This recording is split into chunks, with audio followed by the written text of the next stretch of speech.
What's up, Fruitful investors? In this video, I'm going to share with you guys how people are becoming a millionaire through real estate investing, and it's easier than you think. Stay tuned.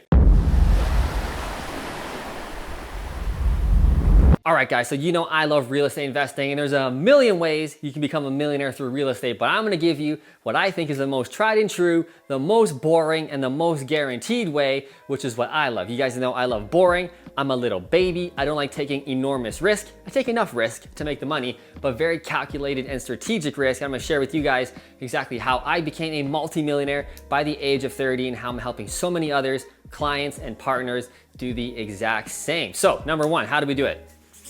What I want you guys to do is do buy and hold at the beginning.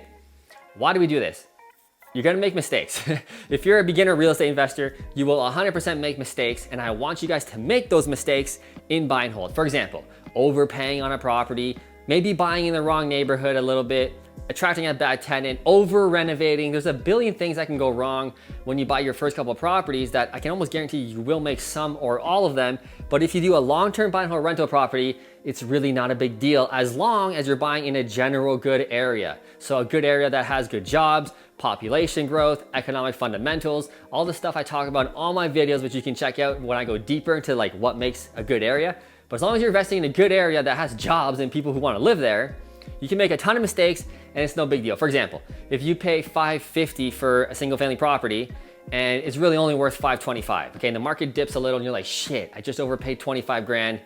God damn it, I just lost 25 grand. Well, no, you didn't. Okay, you only lose in real estate, in the stock market, or in anything really, when you sell. So you don't want to sell long-term, especially when the market dips a little bit. Just hold on. That's the beauty of buy and holds. We can hold through things. So for example, you overpaid, you over renovate, you're in the hole 50 grand. Just wait 2, 3, 4 more years than maybe you wanted to. No big deal. The market will go up. The market over time always goes up. Yes, we have dips here and there, but overall the market always goes up, especially in real estate. It's tried and true, and this is why I love real estate in general. It's just boring and almost guaranteed.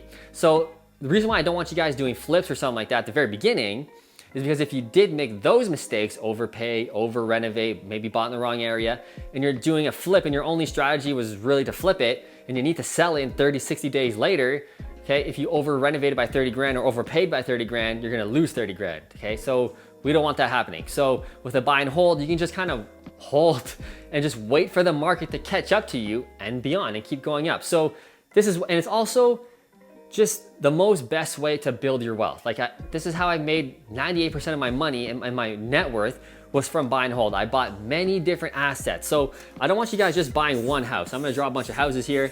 So the beauty is if you buy these are some weird houses, but if you buy one house, think of it this way. They're all getting paid down at the same time.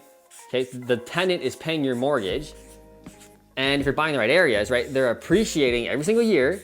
Maybe some years less than others, but every year, pretty much, the market says real estate goes up over time. So you got this spread happening every single year, and your profit is right in the middle, and it's growing and growing and growing. So that's the beauty of buy and hold. So if you have many different assets, choke there, many different assets or houses, doing that at the same time is called compound growth. That's how we just get dirty rich, bro. Dirty, dirty rich, dirty wealthy, and that's what we want. So your goal is to buy, I want you to buy at least 10 houses before you kind of start switching your strategies to flipping or whatever else. So at least 10 houses, focus on that. Now you're probably like, Matt, that's a lot of houses, like that's gonna take forever. Get to work, okay? Just focus on the next one, figure it out, and then get to the next one. And we'll kind of, I have so many videos on teaching you how to grow your business. Okay, let's keep moving on here. So now you're probably like, Matt, buy and hold, great. What does that mean? So how do we do it? What I want you guys to do is find a niche that aligns with your ideal values. So for example, for me, my ideal value is passive, boring. I love to travel and hang out with my family. So if I'm on the beach, relaxing, I do not want phone calls from my property manager. Matt, the tenant's not paying rent. He smashed the toilet. The stove's not working. What do you want me to do? Okay, so like I don't want any of those phone calls. So that's why for me, I focus on single family, okay?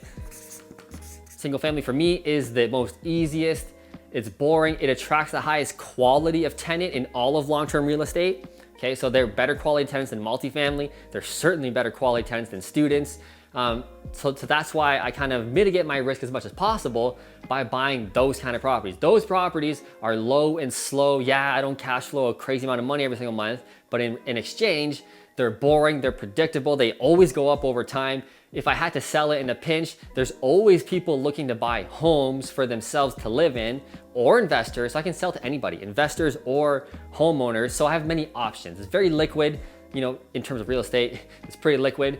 So I just have so many options, and it's low and slow. So that vibes with my ideal values of life. Now for you, you might be like, no, I like to be in the mix. I like to work and just get in on it. I like a little bit more risk in exchange for more cash flow. Okay, maybe multifamily is better for you. Maybe student rentals, maybe Airbnb rentals are best for you. So you need to figure out, and by the way, guys, this is the work that nobody does. Nobody wants to talk about this hippy dippy shit because it's lame. I just want to buy real estate, bro. I saw some guy on YouTube talk about cash flow and like 1% rule. I just want to do that. That's bullshit. We'll get there in a sec.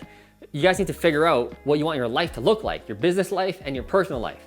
What do you want that to look like before you start going out and buying real estate? Okay, so figure out that stuff first. Number 3, once you know exactly what type of niche you want to buy in, I want you to double down on social media. So if you guys know my story, I've attracted all my partners, all the money I've ever raised at this point, well over $30 million. Yeah, let me say it again, $30 million I've raised, all from YouTube and social media and Instagram. Okay, so absolutely amazing resource. So this is the future right here. Social media. The old days of going to seminars and shaking hands and doing your little stupid pitch about your deals that you buy, nobody cares anymore, okay? They might work here and there, but it's bullshit. You wanna spend your time here, I'm telling you. This is the future. So doing videos. Guys, why do you think I do these videos? Why do you think I do the before and after videos and these whiteboard videos? Because I like doing them, okay? A little bit. But the real reason why is to gain authority, to spread my message, to teach people so that they trust me, so that they want to invest with me and give me their money so we can both make money. That's why I do these videos, and it works so well, okay? So this is the future. So what exactly does it mean for you to double down on social media? Whenever you buy a property, I 100% want you to do a before and after video. At the very least pictures, but I really would like it to be a video. People like watching, because when they see you on a screen like this, they just think it's like they're for sure listening to like a professor. Like, this person must know exactly what they're doing because I'm watching them on a screen. It's just the way we've been programmed over the decades. But this is why I dive deep into this kind of psychology and how to pitch properly in my course below, my social media course on how to build a real estate investing business. So check that out, or check out my free videos on this channel. But I really go deep into that, and it just works so well. So anyway, that's the future. And the reason why is because it's so scalable, right? So this video I'm making right now is gonna work for me 24/7, 365 for the rest of my life. And all my other 500 videos are doing the exact same damn thing. They're making me money right now while I film this, while I'm chilling outside on the beach, while I'm traveling, whatever. All my stuff's working for me when I'm not even working. So that's why social media is amazing, okay? So number 4, after you kind of get your social, I think I skipped over. So yeah, do your before and after videos, post on Instagram about just what you're doing with your life. Show the behind the scenes. When you're looking at properties, do an Insta story. When you're checking out things with your realtor, when you're renovating, just share with the world what you're doing. People want to follow along with you, and they want to invest in you. Yes, they want to invest in your business model, but it's really they're investing in you. So number 4, going off of that, you want to learn to partner. How to do JVs, joint ventures. Now, when I started off, I hated the idea of joint venturing. I didn't want to partner with anybody because I knew what I was doing. I didn't need anybody else telling me how to do anything. Big mistake. So when I first started, I bought my first 2 properties. That was it. No more money, no more credit. And I said, well, I got to save up money for the next one. I'm not partnering. I did that for 4 years, but nothing. Okay. After that, I started realizing that maybe these people on stage I was listening to saying JVs, JVs, JVs, maybe they were onto something. So then I started with the idea, did a couple of videos for YouTube, just sharing what I was doing because I had no money, I was broke. There's no way I was doing, going to all these networking meetings that were hundreds of dollars a month, or doing print advertising. I just had no money, right? So I was doing social media, which was free back in 2010, 2012, And it just took off. Like, took off way more than I thought it would. And that's when I knew I was onto something. So anyway, learning to JV in terms of how do you want your partnerships to look like? How do you want the legal stuff to work? It sounds harder than it is. And again, in that social media course on how to get partners, I give you guys the joint venture contracts that you can sign. But essentially what I'm saying is, how's the structure gonna look? So for me, when my partners come in and say, Matt, I watched your YouTube, I wanna invest with you. How does it work, man? I say, cool, this is how it works. You bring all the money to the deal, you bring the financing, which means you get qualified for the mortgage, and I do all the work. I run the renovation, I run the property managers, I run the accountants, I find the property. When it comes time to sell it, I sell the property. I take care of everything, dude. All you gotta do is bring the money and bring the mortgage. That's it. And then we split the profits 50-50 at the end when we sell the property. So that's how I do it. That's how I'd really recommend you do it. It's a very tried and true way. Everybody knows that's kind of how it works. So kind of aim for that business model and learn to partner early. That's a big mistake I wish I did at the very beginning, was embrace the idea of partnership. So anyway, once you start killing it, because you guys will, and you start buying all these properties, number 5, you want to sell in 3 to 5. So in 3 to 5 years of holding your properties, now it's a good time to sell and cash out. So some of my partners want to hold them longer, some of them want to hold shorter. It doesn't really matter, but I always tell them that I want out probably in 3 to 5 years. So if you don't want to sell it, you have to buy me out at that point, or we're just going to end up selling it. Now, why 3 to 5? It's a good amount of time for the market to pick up. Over those 3 to 5 years, you should get a lot of appreciation. Like I said, if you're buying in the right areas, and it's a good amount of time for mortgage pay down. The tenant's been paying down for 5 years. You're most likely getting 5-year mortgages if you're in Canada. So it's a perfect time to just sell it, right? So good amount of time. And when you have, like I said, 10 properties, 20 properties, and you guys are killing it, and you're selling them every 3 to 5 years, okay, ton of money, ton of wealth, and that's what we want. That's how we become millionaires. And last but not least, the 6th step,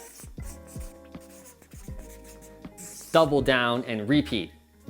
Repeat, buy more buy and holds, still specialize in the niche, double down social media even more, learn to partner, sell those properties, and again, and again, and again, and just keep the wheel going. Anyway, guys, that's how people become millionaires through real estate. That's how I became a multi-millionaire by the age of 30.